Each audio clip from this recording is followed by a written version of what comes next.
LPSK berkesimpulan bahwa setidak-tidaknya ada dugaan tindak pidana dalam kasus penjara atau kerangkeng atau sel ilegal yang ada di Langkat ini. Paling tidak ada 3 tindak pidana yang bisa kita dalami ya. Yang pertama adalah tindak pidana menghilangkan kemerdekaan orang atau beberapa orang oleh seseorang atau oleh beberapa orang secara tidak sah, oleh orang yang tidak memiliki kewenangan untuk melakukan penghilangan kemerdekaan tersebut.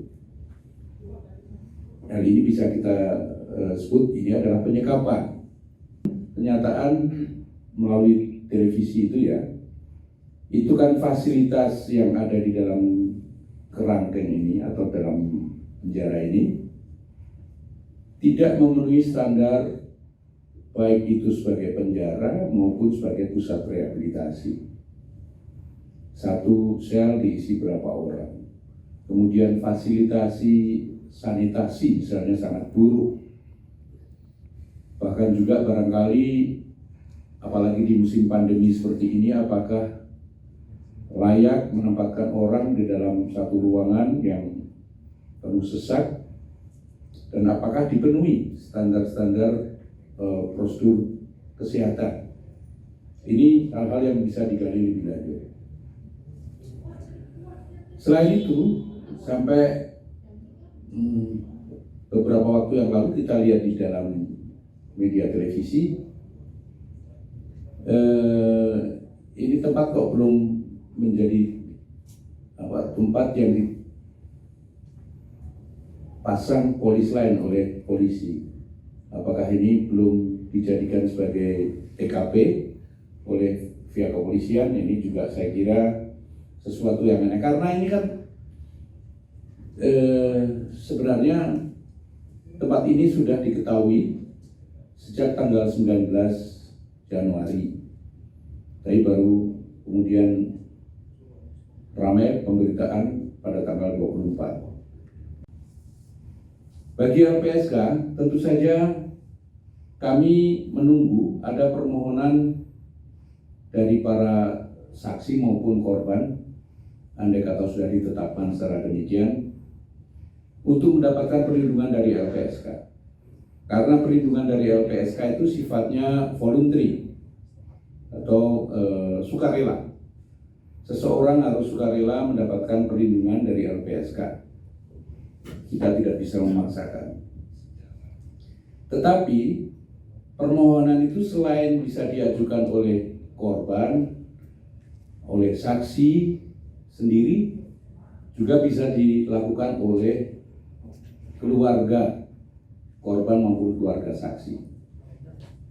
Selain itu juga oleh para pendamping keluarga maupun saksi ini, apakah itu penasihat hukumnya misalnya, atau pendamping yang lain dari organisasi atau dari apa.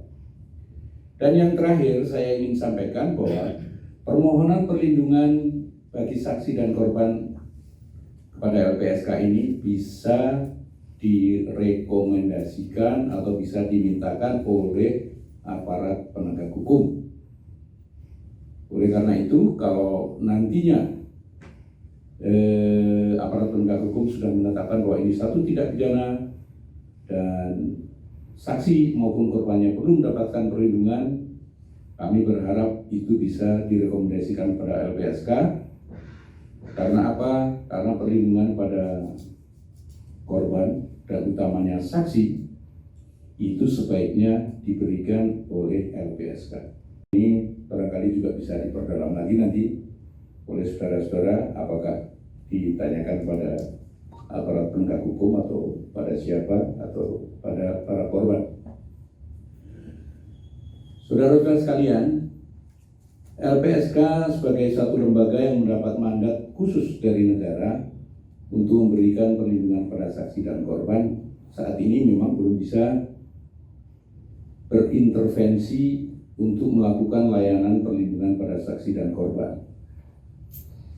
Oleh karena itu, kami mendorong pihak aparat penegak hukum untuk segera melakukan tindakan-tindakan yang diperlukan guna menetapkan apakah ini suatu tindak pidana atau bukan. Tetapi indikasi sangat kuat yang ditemukan oleh tim kami, ada dugaan-dugaan tindak pidana yang seharusnya layak segera ditindaklanjuti oleh kepolisian. Terjadi tindak pidana perdagangan orang karena berkaitan dengan adanya